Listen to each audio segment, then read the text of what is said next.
Ao vivo. Boa tarde para quem nos acompanha. Meu nome é Wesley Rodrigues. Agora a gente entra com mais uma entrevista ao vivo. Desta vez está ao meu lado o ex-prefeito de Belo Horizonte, Márcio Lacerda. Márcio é pré-candidato ao governo de Minas pelo PSB e desde o ano passado o Márcio tem percorrido as cidades mineiras nessa tentativa de se aproximar do eleitorado mineiro. Hoje a equipe de Márcio Lacerda cumpre a agenda aqui em Itabira, onde se reúne com entidades de classe, com universidades, inclusive hoje à noite se encontra lá na sede da OAB, com advogados aqui da região. E Márcio, boa tarde primeiramente. Boa tarde, Wesley. Como tem sido essa relação, essa proximidade com o eleitor nessas regiões por onde o senhor tem passado? Bom, eu costumo dizer que estou fazendo uma peregrinação de aprendizado.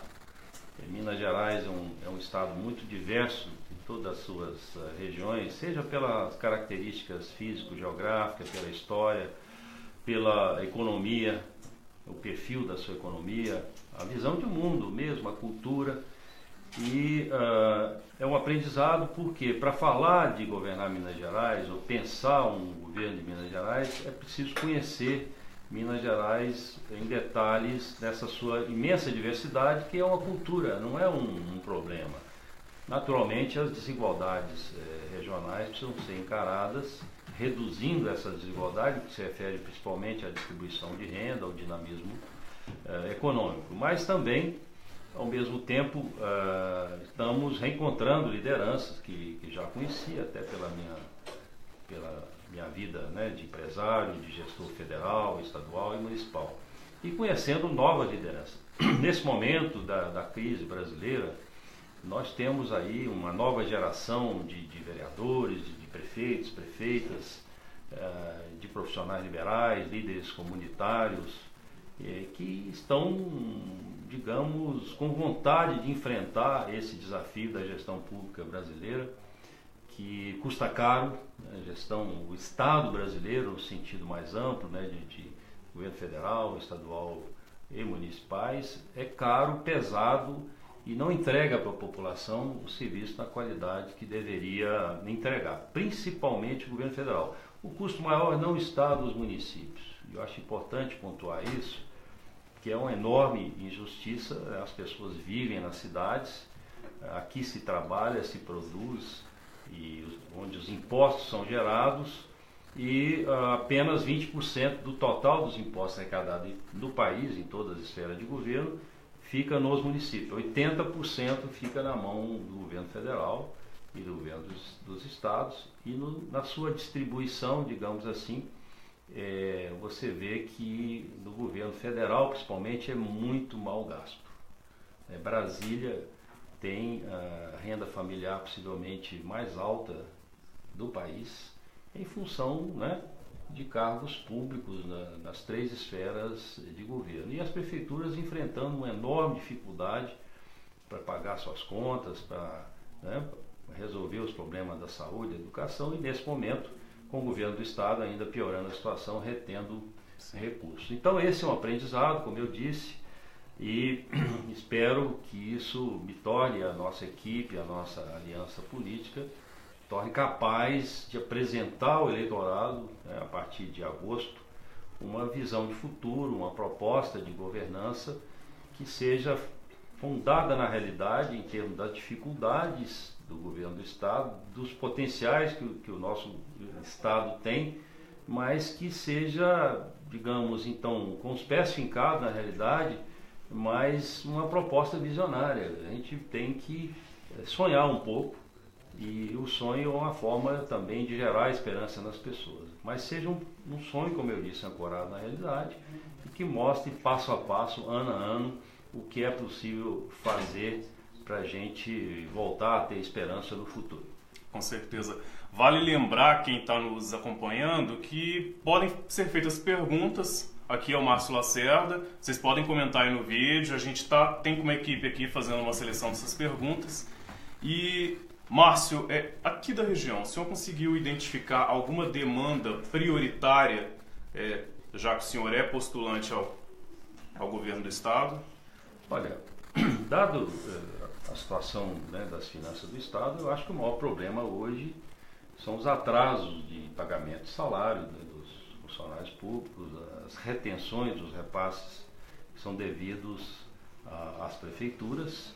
E você tem aqui um problema sério, que é o problema da 381, né, que afeta uma região muito grande, e pela quantidade de recursos que é colocado ano a ano nesse projeto, ele vai levar 15 anos para ficar pronto, a não ser que haja realmente uma colocação maior de recursos nesse projeto. E nós temos aqui uma região, né, que não é propícia à agricultura, né, ao agronegócio, por vários motivos, e que tem uma dependência forte na questão da mineração, até com bons resultados, né, em termos de arrecadação de impostos propiciados por essa atividade econômica, mas é preciso pensar o futuro de longo prazo, imaginando que essa reserva mineral um dia vai se exaurir. E isso tem histórias até em Minas Gerais, né, até em pequena escala. Nós tivemos em Fortaleza de Minas, que é um município pequeno, de 4.500 habitantes do sul de Minas, uma região muito rica na produção de café, inclusive famílias com a renda alta, renda média alta, propiciada pelo café. A Votorantim tinha uma mina lá de níquel, desde os anos 80, 10% da população trabalhando na mina, outros 10% na prefeitura. Essa mina fechou, não tinha café, que ninguém queria plantar café, e a cidade entrou em colapso. Então, um micro exemplo para mostrar, né, que pode acontecer um desastre. Aconteceu em Mariana, né, com o fechamento da Samarco depois do rompimento da barragem, e a cidade perdeu mais de 1/3 da sua arrecadação, Ouro Preto também, gerando outro tipo de crise. Então é preciso pensar o futuro a longo prazo, procurando uma diversificação da economia. E é uma região, Itabira especialmente, tem boas escolas, né, tem uma história de formação de bons gestores, até pelo estilo profissional da Vale do Rio Doce e dos seus fornecedores de serviços, etc. Então essa cultura, essa base cultural no sentido mais amplo, precisa ser direcionada para olhar o mercado, né, nacional e mundial, e ver o que é possível fazer para gerar novas atividades aqui que tragam competitividade no sentido de produzir riquezas que sejam competitivas no Brasil e no mundo. Entendi. No âmbito agora das pré-candidaturas, a gente tem aí vários nomes, né? A gente tem Romeu Zema, a gente tem Diniz Pinheiro, o Rodrigo Pacheco também, né? Sim. Essa possibilidade de Aécio Neves também. O senhor acredita que a disputa desse ano vai ser acirrada? Olha, se nós tivermos uma polarização PT, PSDB, é o que deve acontecer, pelo que sabemos até o momento, nós queremos nos posicionar com uma terceira via, com uma boa aliança partidária, e mostrando para a população, né, a minha trajetória profissional como empresário, quase 30 anos, servidor público em ministério, no governo do estado, na prefeitura durante 14 anos, se não me falha a memória, um pouco menos, né? E dizer que Minas Gerais tem jeito, e apresentar uma proposta que seja viável, como eu falei aqui agora há pouco. Então, o que nesse momento nós estamos fazendo é procurar aumentar o nosso conhecimento, né? Quem é Márcio Lacerda? Então, digamos, 1/5 da população que me conhece bem, em pesquisas bem feitas, quer votar em mim, porque o Márcio é um bom gestor, um bom administrador, e é uma pessoa séria, né? Eu costumo dizer que tudo na vida que fiz depois dos 30 anos, porque quando jovem a gente às vezes faz umas bobagens, né? Tem tempo pra caramba, mas eu virei empresário já a partir dos 29 anos. E daí, de fato, tudo que eu fiz deu certo, né? Deu certo porque eu sonhei alto, mas trabalhei com os pés no chão. Então é preciso ter uma boa proposta, ter uma boa aliança política e mostrar, né, essa trajetória, dizer, né, o que fez. Não roubei também, não deixei roubar nos meus 8 anos de prefeitura, nunca tive problema lá no governo federal e estadual com o Tribunal de Contas, etc. E mostrar para a população que é possível ter esperança, é possível imaginar que os seus impostos serão bem utilizados para produzir resultados para a maioria, que é possível cuidar das pessoas que mais precisam, é preciso restaurar a confiança no sentido, né, de missão, com valores sólidos de comportamento, de ética, e entender a família como, né, um sustentáculo da sociedade. E eu tenho certeza que à medida que essa história, né, do pré-candidato se tornar mais conhecida, essa intenção de votos vai crescer e vai crescer bem. Então, nós não fizemos pesquisa para divulgar, mas os números são muito animadores, e eu tenho certeza que chegaremos ao processo eleitoral numa posição muito, muito boa. Os outros candidatos, né, são boas pessoas e cada um com a sua história. Desses aí, estou muito próximo de Diniz Pinheiro, procurando, digamos, convergir, né, para uma aliança. Já tem alguma definição nesse sentido? Não, tem a definição de que estaremos juntos, né? Que estaremos juntos. Ele também fez as suas pesquisas, respeita bem a realidade e estou muito confiante, mas tem muito trabalho ainda pela frente. Eu espero chegar a umas 250 cidades visitadas até o final de maio, início de junho. O senhor teve também ex-aliados que hoje são possíveis adversários, né, como Pimentel e Aécio. Como que o senhor vê essa concorrer ao pleito com ambos? Olha, os dois realmente foi a partir de uma aliança entre eles, mais Ciro Gomes, Eduardo Campos, que foi possível a minha candidatura a prefeito, né? E houve esse afastamento ao longo dos anos, eu os respeito muito, mas acho que nesse momento, né, eu tenho condição realmente de voltar a ajudar a construir uma boa aliança. O nosso governador terá imensa dificuldade nessa eleição, pelos motivos que são conhecidos. O ex-governador, o senador Aécio Neves, não pretende se candidatar ao governo do Estado, né, já declarou isso. E, portanto, vamos trabalhar e o eleitor decida. Entendi. Se eleito fosse, que experiência o senhor levaria da Prefeitura de Belo Horizonte para o governo do Estado? Olha, Wesley, é preciso aplicar na gestão pública princípios de gestão privada, que são simples, né? É você se colocar como candidato dizendo, olha, eu pretendo entregar isso, isso, isso. É como uma empresa faz, né?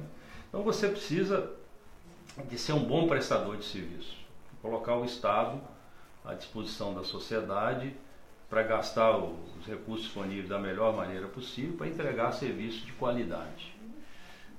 Eu, quando inaugurava uma obra, e eu inaugurei centenas e centenas só de escolas infantis, foram 90 escolas para mais de 400 vagas, eu dizia para as pessoas ali, os pais, as mães, as pessoas da comunidade na inauguração, eu dizia, olha, não me agradeçam, né? Vocês me contrataram para fazer isso, eu construí a escola com o dinheiro de vocês, eu estou aqui prestando contas, eu fui candidato e disse que ia construir escolas. Então estou aqui entregando para vocês, prestando conta, vocês pagaram o meu salário, né? Então acho que é uma visão muito simples. Eu acho que servidor público é isso, é para prestar um bom serviço ao público. E ninguém é obrigado a ser servidor público. Se você se candidata a ser governador, prefeito, ou se candidata a um concurso público, não é para chegar lá e reclamar e fazer papel de coitadinho, é para trabalhar e entregar aquilo que disse que ia fazer. É muito simples.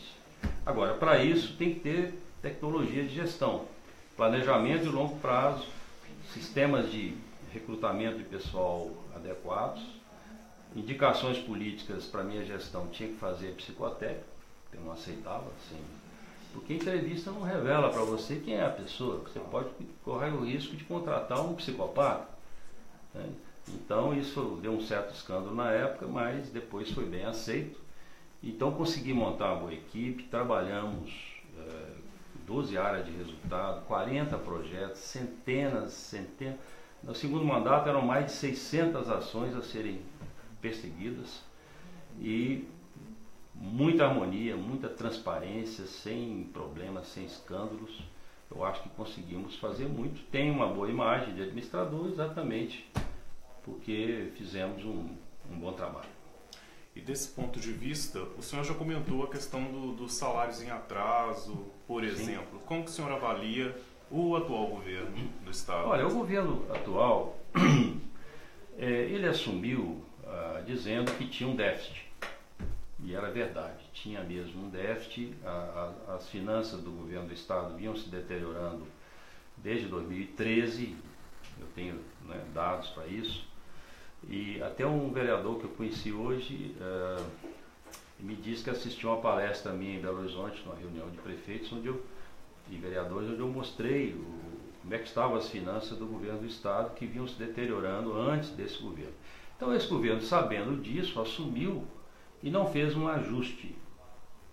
Criou mais 7 secretarias, contratou a companheirada toda que estava desempregada, de vários partidos, pessoas boas, mas que não eram as melhores pessoas para aquelas funções.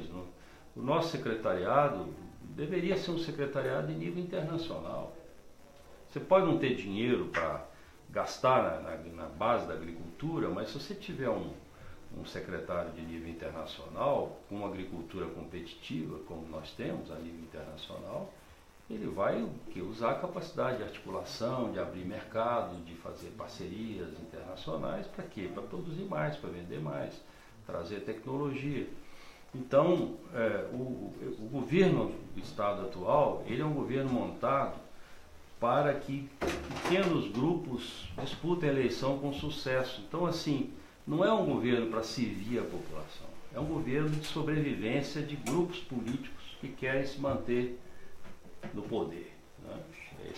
Essa é a triste realidade, e que gasta mal os poucos recursos que tem, não tem um sistema de atração de investimentos, e os empresários que vêm não são tratados devidamente, preferem ir para São Paulo, Paraná, Santa Catarina, Goiás, Mato Grosso do Sul, antes de pensar em Minas Gerais. O cara só vem se tiver uma jazida de minério ou uma mina de ouro. Se for para plantar soja, ele vai para Tocantins, não vai vir para Minas Gerais. Por quê? Só o licenciamento ambiental da atividade vai levar 4 anos. Os impostos foram aumentados, quer dizer, nós não somos competitivos em questão de impostos com os nossos, sequer com os nossos estados vizinhos. Então você anda nas fronteiras de Minas Gerais, as pessoas criam uma empresa do outro lado do rio para vender aqui. Isso é uma maluquice, não tem explicação lógica governar dessa maneira.